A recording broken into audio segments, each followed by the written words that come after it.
Malappuram തെന്നലയിൽ CPIM നേതാവ് നടത്തിയ സ്ത്രീവിരുദ്ധ പരാമർശങ്ങളിൽ കേസെടുത്തു. വനിതാ നേതാവിന്റെ പരാതിയിലാണ് കേസ്. തെന്നല പഞ്ചായത്തിലെ 1-ാം വാർഡായ കൊടക്കല്ലിൽ വെച്ച കഴിഞ്ഞ ദിവസമാണ് സ്ത്രീവിരുദ്ധ പരാമർശങ്ങൾ ഉൾപ്പെട്ട പ്രസംഗം നടന്നത്. പിന്നീട് CPIM നേതാവ് സെയ്ദാലി മജീദ് ക്ഷമാപണം നടത്തിയിരുന്നു. വാക്കുകൾ ആരെങ്കിലും വേദനിപ്പിച്ചിട്ടുണ്ടെങ്കിൽ ക്ഷമ ചോദിക്കുന്നു. താൻ നടത്തിയ പ്രസംഗം പരിധി വിട്ടുവെന്നും അതൊഴിവാക്കേണ്ടിയിരുന്നുവെന്നുമാണ് സെയ്ദാലി മജീദ് പറഞ്ഞത്. പ്രസംഗം വാർത്തയായതോടെ വലിയ വിമർശനങ്ങൾ ഉയർന്നിരുന്നു. ഇതിന് പിന്നാലെയാണ് CPIM നേതൃത്വം വിഷയത്തിൽ ഇടപെടുകയും ഖേദപ്രകടനം ആവശ്യപ്പെടുകയും ചെയ്തത്. ആ പരാമർശം നമുക്ക് ഒന്നുകൂടി കേൾക്കാം. ഇറങ്ങിക്കഴിഞ്ഞാൽ മാത്രമല്ല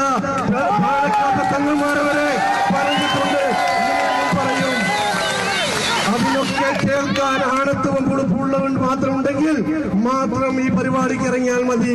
അല്ലെങ്കിൽ വീട്ടുമ്മയായിട്ട് വീട്ടിലിരിക്കാൻ സാധിക്കണം. അതാണ് വേണ്ടത്.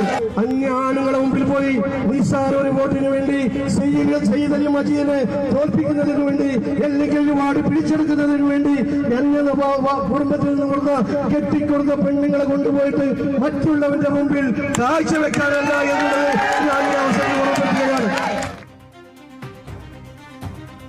ആ ഒരു പരാമർശമാണ് കഴിഞ്ഞ ദിവസം നടന്ന ആ പരാമർശമാണ്. എത്ര നീചവും നികൃഷ്ടവുമാണ് ആ പരാമർശം എന്നുള്ളത് പറയാതെ വയ്യ.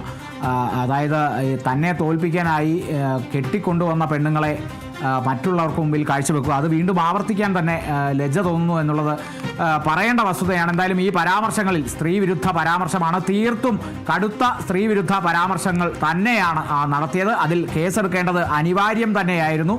വനിതാ നേതാവിൻ്റെ പരാതിയിലാണിപ്പോൾ കേസ് എടുത്തിരിക്കുന്നത്. തെന്നല പഞ്ചായത്തിലെ 1-ാം വാർഡായ കൊടക്കല്ലിൽ വെച്ച് കഴിഞ്ഞ ദിവസമാണ് ഈ ഒരു പരാമർശം നടന്നത്. പിന്നാലെ CPIM നേതാവ് ഈ പരാമർശം നടത്തിയ സെയ്ദാലി മജീദ് ക്ഷമാപണം നടത്തിയിരുന്നു. എന്തായാലും കൈവിട്ട ആയുധവും വാവിട്ട വാക്കും തിരിച്ചെടുക്കാൻ സാധിക്കില്ല.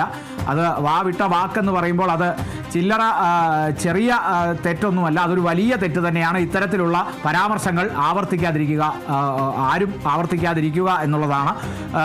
പ്രത്യേകിച്ച് ജനപ്രതിനിധി എന്നുള്ള നിലയ്ക്ക് ഇത്തരത്തിലുള്ള പരാമർശങ്ങൾ തീർത്തും ഒഴിവാക്കേണ്ടതായിരുന്നു. അത്തരത്തിലുള്ളൊരു ചിന്ത പോലും മനസ്സിൽ പോകാതിരിക്കേണ്ടതായിരുന്നു. എന്തായാലും അങ്ങനെ ഒരു പരാമർശം നടത്തിയിരിക്കുന്നു. വളരെ നികൃഷ്ടമായ ഒരു പരാമർശം നടത്തിയിരിക്കുന്നു. അതിലിപ്പോൾ ക്ഷമാപണം നടത്തിയിരിക്കുന്നു. എന്തായാലും ആ വാക്കുകൾ ഇപ്പോഴും അവിടെ തന്നെ ഉണ്ട്.